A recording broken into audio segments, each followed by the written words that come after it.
Birovning ilojsizligi foyda olish manbai emas.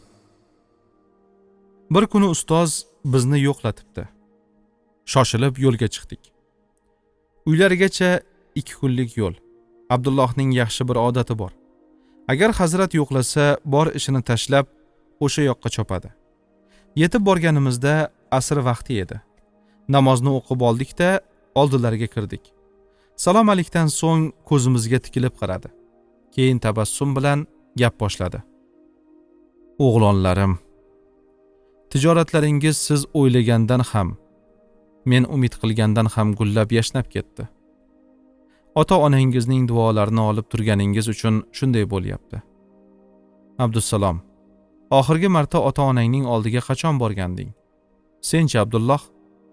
Biz javob berishdan oldin o'ylanib qoldik. 6 oydan buyon Xurosonga bormabmiz. Uyaldik. Birdan ularni esladim. Biz Xurosondaligimizda ota-onamizning xizmatlarini jon va dil bilan qilamiz. Abdullohning otasi ham tijorat qilardi. Hozir ko'proq ibodat qilyapti. Onasi uy ishlari bilan band. 1-2 marta ularni va ota-onamni hajga olib bordik. Bir muddat Iroqda ham yashadi, lekin ota makonlarini qo'msayverdi. Ular keksaygan, ammo qadlari tik. Halol tirikchiliklari tufayli jonlari halovatda. Bir kuni otam menga, "O'g'lim, halol yasha, tinch uxlaysan" degandi. Abdullohning otasi ham shunday fikrda. Ularning duolarini ko'p ham ololmayotganimizdan ba'zan siqilamiz. Ana shunday lahzalarda moliyaviy mustaqillikning qadri va o'zgalarga tegadigan foydasini o'ylab, yana tijoratga zo'r beramiz. 6 oycha bo'ldi dedim, javobni kuttirganimdan xijolat bo'lib.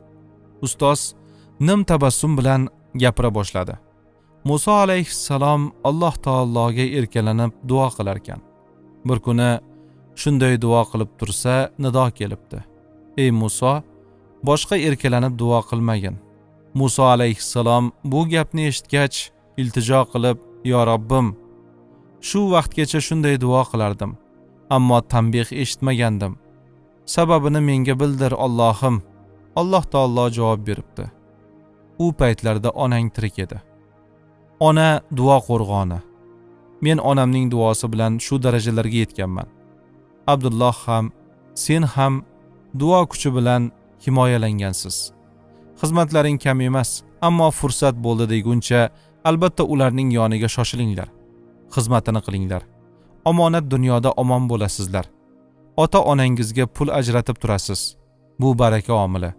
Savdoyingiz shuning uchun gullayveradi. Holidan xabar olsangiz, jannat eshiklari ochiladi. Ha mayli. Asli boshqa sabab bilan chaqirtirgandim. Bir o'gitim bor sizlarga. Qalbingizga muhrlab oling. Hech qachon birovning ilojsizligidan yo xalqning noilojligidan foydalanib dunyo orttirmang. Keyin shom o'qidik. Kechasi ortimizga qaytdik. Ustozning nasihati haqida juda uzoq o'yladik.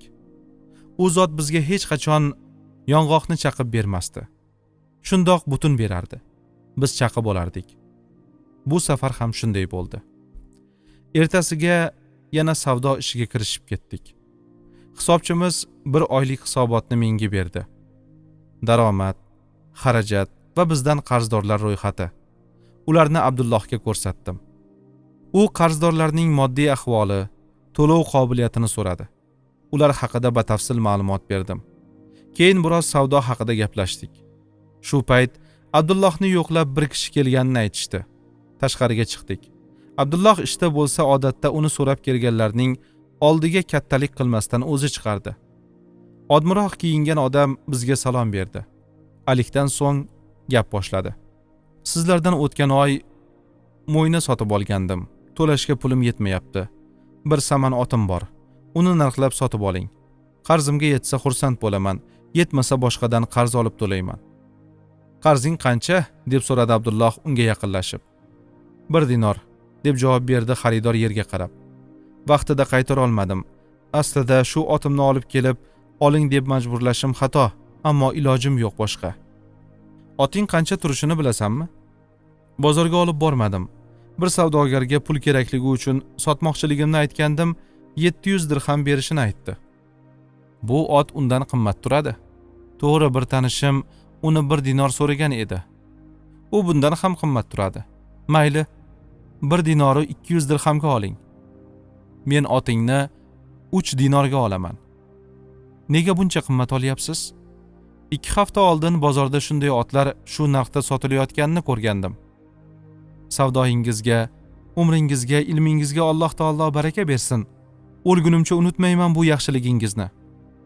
Bu yaxshilik emas, oddiy savdo. Minnatdorliging ortiq darajada bo'lyapti. O'z bahosida bozorga sotsang, shu narxda senga to'lashganida ham ularni shunday duo qilarmiding?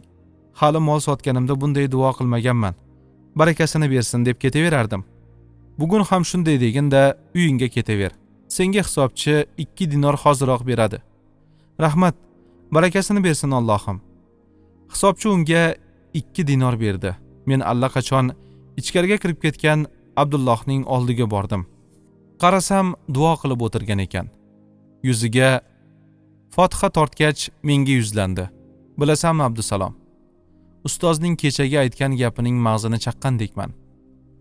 Boyagi qarzdordan qarzi evaziga otni olib qolishimdan ustozimning o'giti qaytarib qoldi, dedi ko'zi yoshlanib.